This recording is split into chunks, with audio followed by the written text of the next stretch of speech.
Good morning. My name is Julie, and we're continuing our message series called The Story of Jesus as we take a look at the life of Jesus recorded in the book of the Bible called Mark. So this week, Myron is going to bring the message to us, and if you'd like sermon notes, you can find those on the website, vineyardwheeling.com, each week using the button right under the link of the video message. Well, let's enjoy some worship time together, and then we'll hear from Myron.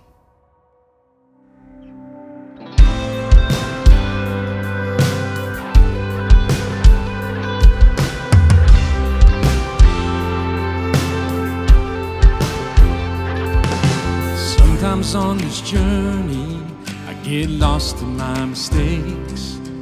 What looks to me like weakness is a canvas for your strength. And my story isn't over, my story's just begun. Failure won't define me, 'cause that's what my Father does. Oh, failure won't define me, 'cause that's what my Father does. Ooh. Lay your burdens down, ooh, here in the Father's house. Check your shame at the door, 'cause it ain't welcome anymore. Ooh, you're in the Father's house.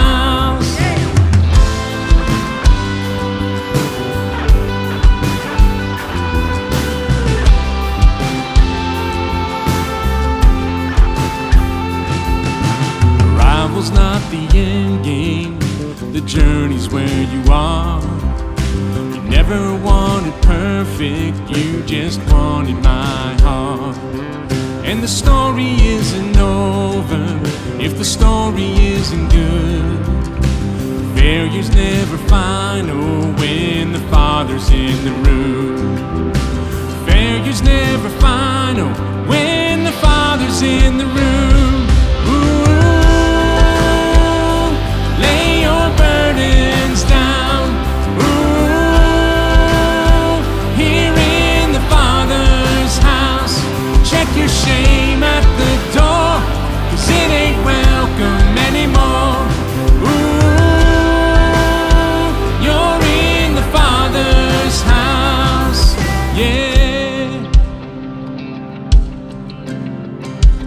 The Father's house, yeah, yeah. Prodigals come home, the helpless find hope. Love is on the move when the Father's in the room. Prison doors fling wide, the dead come to life. Love is on the move when the Father's in the room. Miracles take place, the cynical find faith. Love is breaking through when the Father's in the room. The Jericho walls are quaking, strongholds now are shaking. Love is breaking through when the Father's in the room. Love is breaking through when the Father's in the room. Ooh, lay your burdens down.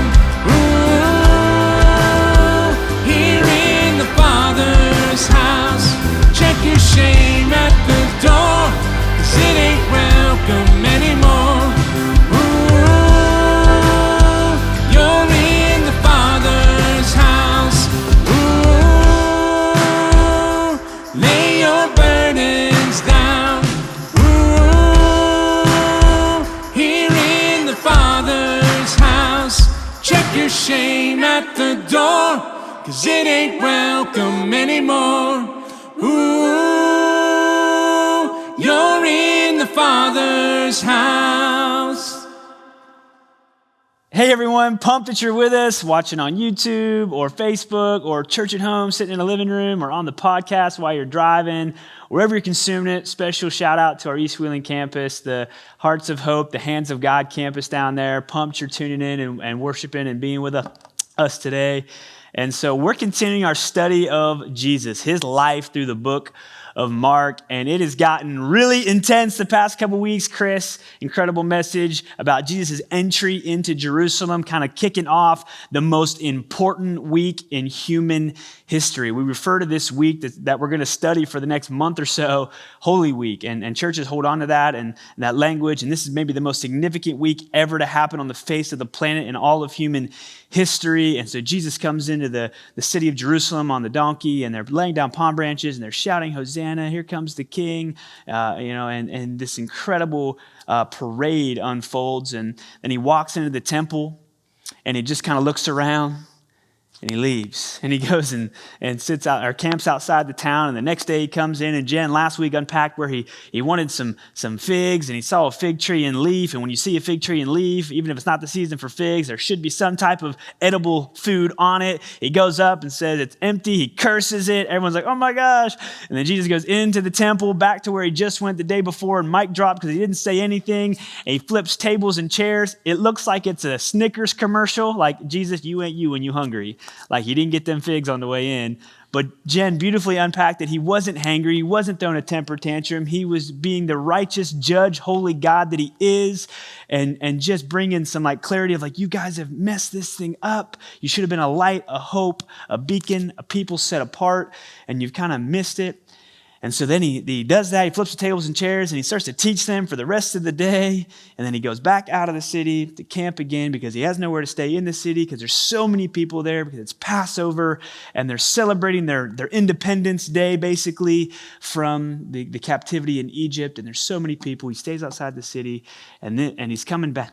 And he's coming back in today, and that's where we pick up. So that's a quick synopsis of the last couple weeks. And here we are, Jesus coming back into the city during this week called Holy Week that we call it, and he's going back to the temple to have an interaction with the religious elite. Let's pick it up. Mark 11, verse 27. They arrived again in Jerusalem, and while Jesus was walking in the temple courts, the chief priests, the teachers of the law, and the elders came to him. Now, I'm sure the disciples probably on high alert.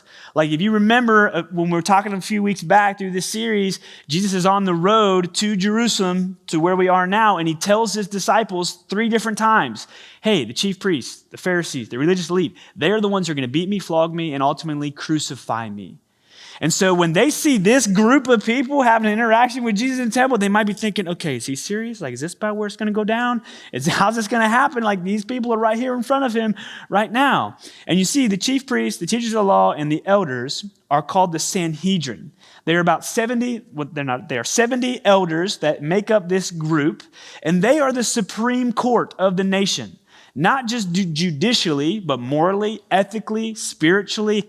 They are the highest power, the highest authority in the land, in the nation of Israel. And yesterday, Jesus came into their headquarters, their temple, and flipped over tables and chairs and told them how it was.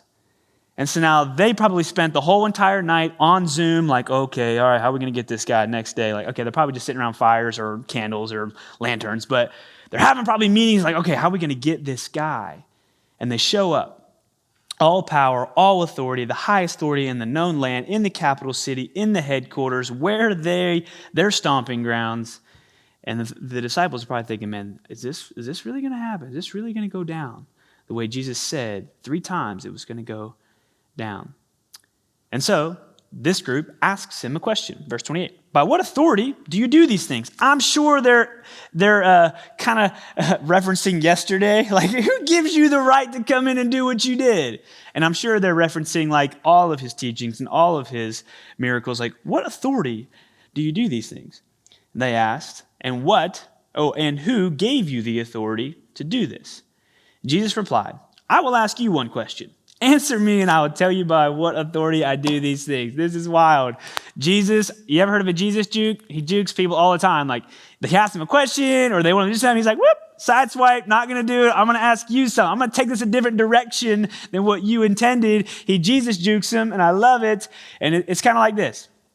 They asked him, the highest authority, the highest power, say, Jesus, answer our question.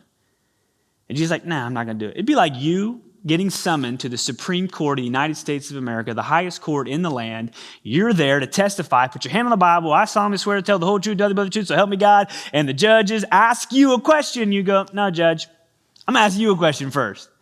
If you answer my question and then I'll answer your question, you don't do that unless you are a higher authority than that authority that asked you the question. You don't say that. You don't do that. You don't disrespect or you don't not answer when asked unless you are a higher authority, both spiritually, morally, ethically, than they are. Spiritually, judicially, morally, or ethically in the land. And I'm sure these guys, after what happened yesterday, had lots of conversation. We got to get this guy out of here. We got to. We got to find some dirt on him. We got to find a way to trap him because there is an influx of people here for Passover. The crowd loves him. Look at the parade he just had. We heard the echoes reverberating through our streets. And he shows up and does this in our temple. We got to get rid of him. We got to turn the masses on him. So let's find a way to trap him. And they connived this question that they thought would trap him. But Jesus says, Juke, not going to do it. They asked him, by what authority do you do these things? And Jesus says, I'll ask you a question. Answer me, then I'll tell you. And the question Jesus comes back at them with in verse 30 says, John's baptism, was it from heaven or of human origin? Tell me. So they discussed it among themselves. I picture Family Feud kind of hanging out, like the family's over here huddled up, like looking over, like, okay, what are we going to say? We got an answer ready for this? I can't believe this guy came back with this. They're huddled up. They're like, okay, if we say from heaven, he will ask us, why didn't you believe him? But if we say of human origin, they feared the people, for everyone held that John was really a prophet. So they answered Jesus, we don't know. And Jesus said, neither will I tell you by what authority I do these things. They're in a tough spot. These religious leaders are in a tough spot. Here's what's at play. The city is swarmed with people, an influx of people chanting his name, wanting him to do this political revolution. He has a following. The massive people love him. And then he pins it on them like, okay, they love John the Baptist too, because he was the one that kind of paved the way and pointed to you, the Messiah, and he even baptized you and all of that. So if we say that John's power that he came in was from heaven, well, then we have to accept you, Jesus, as the Messiah because he baptized you and made that declaration. And if they do that, then the Sanhedrin, those religious elite, have to give up their authority, their power, their wants, their desires, their control that they love, and give it over to Jesus when it's due him. And they don't like that. So they don't want to answer by heaven. But if they answer from man, then they're going to have the masses who say, we love John. He was a prophet. How dare you speak against him? And they're like, okay, we're in a tough spot. We don't know.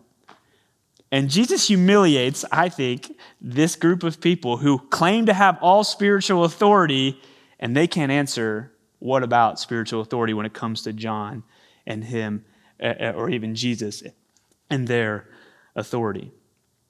You see, because they loved John, he paved the way, he baptized Jesus, heaven opened up and spoke, this is my son. They threw him in jail, they had too much to drink at a party, they chopped John's head off because he spoke out against Herod's immoral sexual behavior with his brother's wife of marrying her. And he stood up against the oppressive Roman government, and the people loved John and called him a prophet, and they knew that they couldn't say of man because the city would revolt against them. And they're like, no, we're trying to get them to revolt against Jesus. If we answer wrong, they'll revolt against us. And they can't say heaven because then they'd actually have to give the authority over to Jesus that's due him, and they don't want to. They want to hold on to it for themselves. They're in a tough spot. And the religious leaders are faced with deciding who Jesus is in this moment. Who is he? Who is this guy? How dare he come in here and do these and make these claims and accusations? They're embarrassed, they're frustrated, they're angry. And I'm like, oh my gosh, I can't believe this is happening right now in the headquarters. It's going down. There's a crowd of people listening in. It's amazing and crazy to see. And Jesus is like walking into a saloon, man. He busts open the two doors with his pistol on his hip, like, there's a new sheriff in town. I'm calling the shots. Israel, you religious elite leaders, you had your chance. We sent prophet and messenger and time again, and you've blown it. And then you left God no other option. He's now sending me, the Messiah, the Son, to save the people once and for all from their sins, because you guys were supposed to be that beacon, that hill set, or that beacon on a hill, that light on a hill, a people set aside to where God's mercy, grace, and forgiveness and reconciliation back to him can be found through you. But your time is up. There's a new authority in town. And so this is kind of the question that I think they are asking, is that, who do you think you are? Like in our language, who do you think you are? That's another way we ask it. Who do you think you are, having the right to walk up in here, flip over our tables and chairs, disrupt everything that we like and we're comfortable with and we've established, and say there's going to be a new method, a new way? And let me be honest. I'll be the first to say, and I'm sure most of you will agree, I love reading Bible when Bible agrees with me. I love it. Yeah, oh man, I'm so glad I read that. I'm fired up, encouraged, excited. Or I'm excited when a preacher or somebody gets behind a microphone on this stage and starts saying things. I'm like, yeah, get them. Love it. All for it. But the first time, or when Scripture conflicts what I want, or what I desire, or what I prefer, I don't like it. When that table and that chair in my life gets flipped over because Jesus said it in Scripture, red letters, or a teacher gets up here behind a microphone from the stage and you're like, oh yeah, that hit me. We don't like it. And we can be like the religious elite. We can dismiss it. We can justify it. We can yell, crucify him. We don't want your authority, your truth. I want my life. I want, what I've built. So who are you to come in here and say you have authority? Who are you to come in here and say that you have the right to change my life? Another way we say this too is like, what gives you the right to change my life? What gives you the right to tell me how to live? What gives you the right to tell me how to manage my finances, to execute my job, to engage in my relationships, to express my sexuality, to act morally and ethically in this life, to love my spouse and do my marriage? Who gives you the right to do that? I have my own definition, my own truth, my own reality that I want for my life, and we dislike when a table and a chair gets flipped by Jesus, by his word, or by someone just telling the truth from the platform. And if I'm honest, I'm there. There's teachings in my life that I have sat and listened to, scriptures I have read over and over and over again, and I will dismiss and I will justify and I will try to logically rationalize why it's okay for me in this situation. Oh, maybe the original word meant this, or maybe the original context and insinuation was this, so therefore it doesn't apply to me. I'm guilty, and we all are. And so what tables and chairs in our life are being rattled to where we got to give that authority over to Jesus where it's due, and not be like the religious elite who'd been warned, who'd been told, who'd been instructed, and where they have fallen short. And the crazy thing is we question Jesus a lot probably. Who do you think you are? What gives you the right? What gives you the right to say that I have to deny myself, that I have to sacrifice my preferences and to be born again? You see, in the Roman culture, they worship the same thing that we worship, and that is the idol of self, your happiness.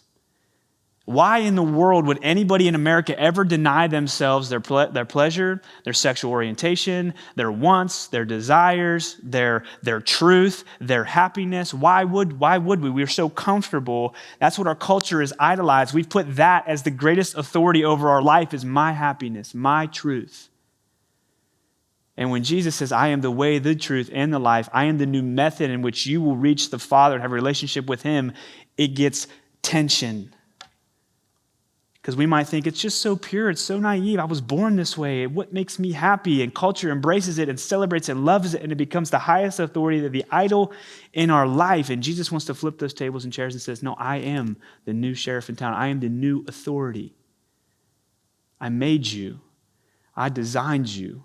I get to decide what is true, what is right, what is wrong. You don't. And he's the ultimate authority that they are butting heads with, and we will have to butt heads with, and we will have to decide who's going to be the authority in your life. You, your truth, your wants, your desires, your passions. Why do I have to die to myself? We may have been born into sin, but we have to be born again out of sin through Christ. He pays for it on the cross, and we are forgiven. We are made new. The old is gone, the new has come. We deny ourselves. We take up our cross, and we follow him. It's a daily sacrifice and surrender because he's the one who made us, made everything. And he's the one that gets to define truth. He's the authority. And we'll hear a message sometimes, and we'll go, yep, that was for me.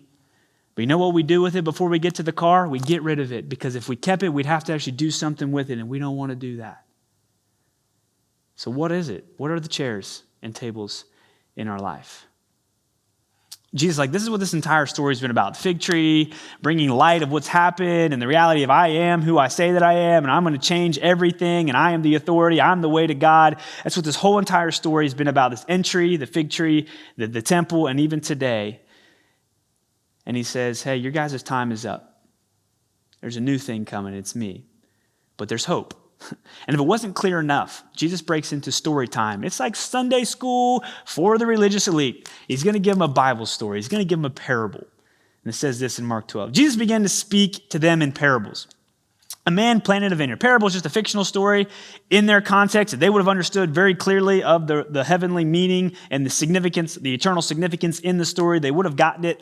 And so here we go. A man planted a vineyard. He put a wall around it. He dug a pit for the wine press, and he built a watchtower. Then he rented the vineyard to some farmers and moved to another place.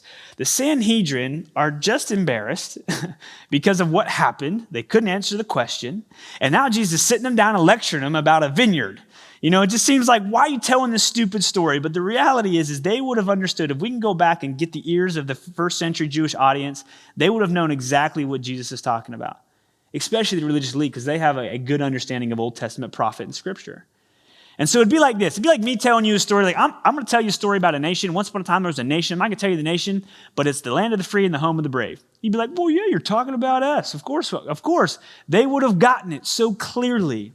And the reason they would have gotten it is because he's quoting Isaiah 5. And so I encourage you to go to Isaiah 5. I'll read it real quick here. It says this, Isaiah 5, 1-7. I will sing for the one I love, a song about his vineyard. My loved one had a vineyard on fertile hillside. He dug it up and cleared it of stones. He planted it with the choicest vines. He built a watchtower in it, and he cut out a wine press. Sounds exactly like what Jesus just launched into. Then he looked for a crop of good grapes, but it yielded only bad fruit. Sound familiar from the fig tree? Now, you dwellers in Jerusalem and people of Judah, judge between me and my vineyard. What more could have been done for my vineyard that I have not done for it? When I looked for good grapes, why did it yield only bad? Now I will tell you what I am going to do to my vineyard. I will take away its hedge, and it will be destroyed. I will break down its wall, and it will be trampled. I will make it a wasteland, neither pruned nor cultivated, and briars and thorns will grow there. I command the clouds not to rain on it. And if they hadn't connected the dots yet, verse 7, the vineyard of the Lord Almighty is the nation of Israel and the people of Judah. Oh, and the people of Judah are the vines he delighted in. And he looked for justice, and he saw bloodshed for righteousness. But he heard cries of distress. He's talking directly about them, the people, the religious elite. He starts talking about this wall, this watchtower, this wine press. They would have totally understood exactly. Once upon a time, the land of the free and the home of the brave. They're like, oh, this is for us. He's talking directly about us. And he gives them another illustration about the fig tree where there should have been fruit when there was leaf. Like, this is a good vineyard that he's taken care of and protected and put a wall around and a watchtower and a wine press. Everything you needed, he gave. But why did it only return bad fruit? Your time is up. He will destroy you, and he'll give it to somebody else. And so Jesus launches into the story of the parable. They would have understood it because we read it from Isaiah 5, but this is what Jesus said. He has a little bit of a twist in his parable. At the harvest time, he sent a servant to the tenants to collect from them some of the fruit of the vineyard. But they seized him, beat him, and sent him away empty-handed. Then he sent another servant to them, and he struck this man on the head and treated him shamefully. He sent still another, and that one they killed. He sent many others, underline, many others. Some of them they beat, others they killed. He had one left to send, a son whom he loved. He sent him last resort, saying, they will respect my son. But the tenants said to one another, "This is the heir. Come, let us kill him, and the inheritance will be ours." So they took him and they killed him. They threw him out of the vineyard. What then will the owner of the vineyard do? He will come and kill those tenants and give the vineyard to others. Haven't you read the passage of Scripture? The stone the builders rejected has become the cornerstone. The Lord has done this, and it is marvelous in our eyes. Then the chief priests, the teachers of the law, and the elders looked for a way to arrest him because they knew he had spoken the parable against them. It was pretty obvious. Pretty obvious. But they were afraid of the crowd, so they let him go away. They couldn't do it in broad daylight. They would have started a revolt against them, so they had to leave him alone. But they knew it was clear that he was talking directly about them. He told them about the fig tree. He showed them what was right in the temple by overturning tables and chairs. He's trying to point their attention to my teachings for the last 3 years of what I've been saying and what I've been trying to prepare you people for. It's about you. Your time is up. A new has come. And let me try to just summarize in our context today. I don't know if any of us work in vineyards. I don't think any of us do. I mean, I work at a vineyard, but it's a very different vineyard. None of us work in that industry, so we might not have absolute clarity. They would have understood this clearly. It was part of their culture. But here's the thing. Vineyards were a big deal. And what happened is this area, the Palestine area, was very luscious to grow vineyards. And under a Roman control now, the nation of Israel, under their Roman government, the Romans had the money, and the Romans didn't want to live out in Podunk, Israel, where these vineyards were, so they would buy up all the land, hire the natives to work it, and they would reap the benefits of the good wine, because there was nothing better at a Roman dinner party you're hosting on your balcony with some wine extraordinaire. Where'd you get it from? My vineyard out in Jerusalem, a city out in a field in the city of Jerusalem. Like, oh, that's so cool, like you're so popular. So they would have understood this idea of someone owning a vineyard, people working the vineyard, them wanting to come and get the best grapes so they can show off in luxury to their fellow Roman companions. They would have understood this. And so here's the context I want to try to give us today. The owner gave them everything they needed for success. In this vineyard parable illustration, God is trying to communicate, Jesus is trying to communicate, I gave you everything you needed for success. I don't know that much about vineyards. I did some research and learned a lot this week. You would build a wall around the vineyard for protection from robbers and thieves, but also from animals, wild dogs that would come in and eat, dig up, root, and destroy your vineyard. So you put up a great wall, much necessary. And then next thing will be the watchtower, which you can see the whole entire plot of land. You can see the whole vineyard. You can see the workers. You can keep an eye out. And if the wall wasn't enough protection, the watchtower would give you extended visibility of more protection when threats would come. So the watchtower's there. And the watchtower also provided storage when it was harvest time, and you would bundle up the grapes and get them in bushels or baskets. You'd bring them in and store them in the watchtower. It had shelter from the weather, thieves, robbers, animals.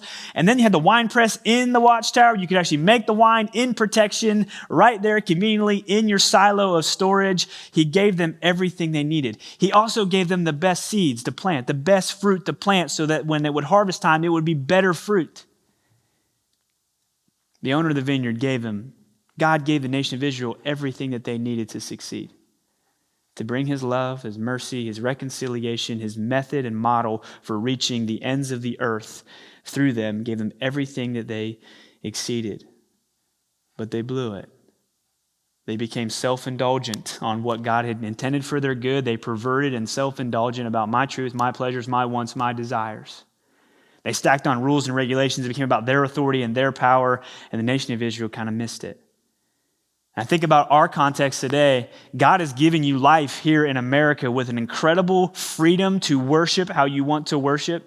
There is a church on every corner. There is a Bible accessible to every man, woman, and child in every home or every business or every office on every bookshelf. There is no excuse or no reason why we cannot and should not connect with God the way it should be. We have access to that here. And maybe we've blown it. We've missed it. How? It's been so readily available. God has given you everything that you need to succeed in this life here today. But a lot of us are like the prodigal son, where we take the inheritance, all the good things God wants to give and bless us, and we pervert it for our own desires, our own wants, our own agenda. And we squander it. And two things happen. Either you'll stay so far gone, your heart will be hardened and you won't come back. or you have a choice. No matter where you are, what you've done, how you've messed up, how you've missed it, how you've blown it, you can come running back to a Father who's got his arms open wide, and he's running after you too, to embrace you and say, I love you. You're never too far gone. God has given us everything. We've been blessed here in America, everything we need to succeed, just like the nation of Israel did, and this parable kind of points to that. The second thing is this parable highlights is that an incredible amount of patience and persistence was given. He sent messenger after messenger after messenger after messenger, prophet after prophet. How many messages have you sit through in church? How many times have you read scripture? How many podcasts with Christian influencers have you listened to? How many worship songs have you consumed? Time and time again, he's pursuing you over and over with great patience and persistence. And 2 Peter says God is not slow in the way we understand slowness. He doesn't want anyone to perish but have eternal life. And so how many times will you sit here and listen to a teaching or read scriptures or know what is right and create some justification and reasoning why it's not applicable to you and keep God as a secondary in your life, not the primary authority? What are you holding on to? And he'll continually chase you with great patience and persistence as he did with the nation of Israel over and over and over and over and over again. And the hard thing, and it's a hard truth to realize, is some people, no matter how much they hear it, will never choose. And that's hard to fathom in my brain. But good news for you. You have free will and a choice today. And he's been pursuing you, very patient and persistent from the time that you were even thought of and conceived. He's been after you. And will you quit pushing him away? Will you quit holding on to your truth, your happiness as your primary authority and your idol, and give it over to him where it's due? The third thing is that his only son is a final plea. He gave Jesus his final plea, his final begging of like, guys, wake up and see what really matters in your life. And the final thing is there's no other option but Jesus. We've tried this the original way that God intended through this nation to bless to the ends of the earth. We tried it, but we failed because we're all sinful in nature and we'll always fail. We cannot do it on our own. But Jesus comes once and for all. And that's where we end with this question that we're left with today. What or who is my cornerstone? You see, the cornerstone that the builders will stumble over will become the stumbling block. You'll stub your toe on it and it'll hurt. And you'll keep stubbing your toe on it if you don't understand what the cornerstone is. And if Jesus isn't your cornerstone, it'll be the stone that you reject. You'll butt up against it and it'll always cause you agony or pain and regret because you just don't want to accept it. And the beautiful thing about this illustration is, again, I'm not an architect and we don't really build with stones anymore. We have great technology and advancements in technology. Back then they had hand tools. They would go extract rock, chisel it with hand tools and shape it. The most crucial stone was the cornerstone. It was laid first. And if it wasn't laid right and if it wasn't perfect and without blemish and crack, it wouldn't allow every other stone to fit perfectly in place for a strong foundation. Cornerstone is crucial. It's got to be perfect, blameless, botchless, sinless.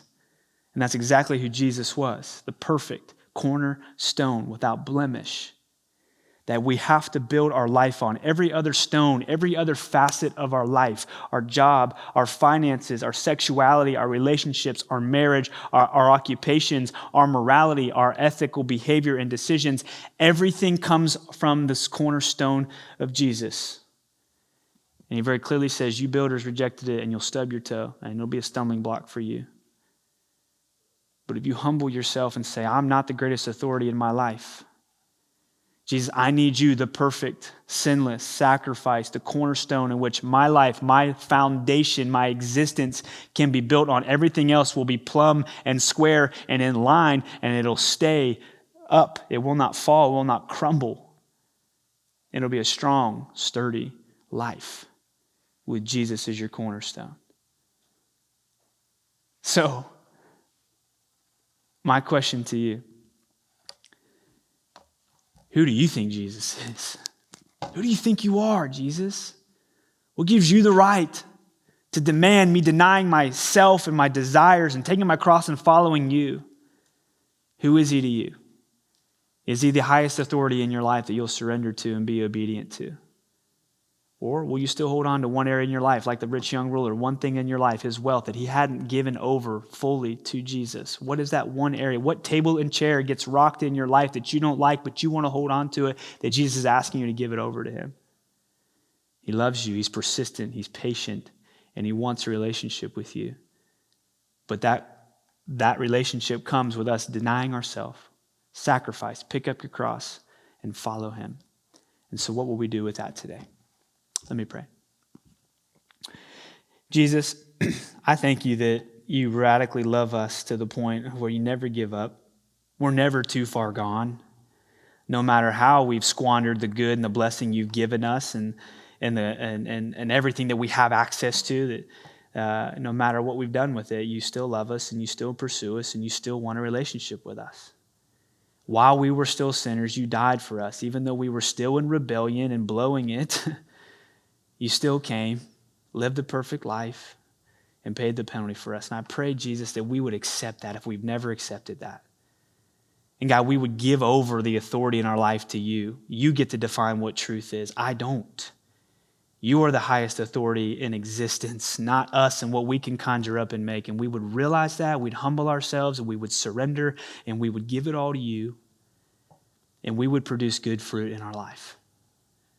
We would no longer be posers or imitators, saying we're good on the outside and not living the way you say we should, but we would live authentic, genuine lives following you. Help us see it. Even when we don't have faith, help our little faith or our unbelief. And help us be everything you made us to be. And I pray in Jesus' name, amen. So Myron said, you have free will and a choice today. You can choose to hold on to your truth and your happiness or give it over to God, to Jesus.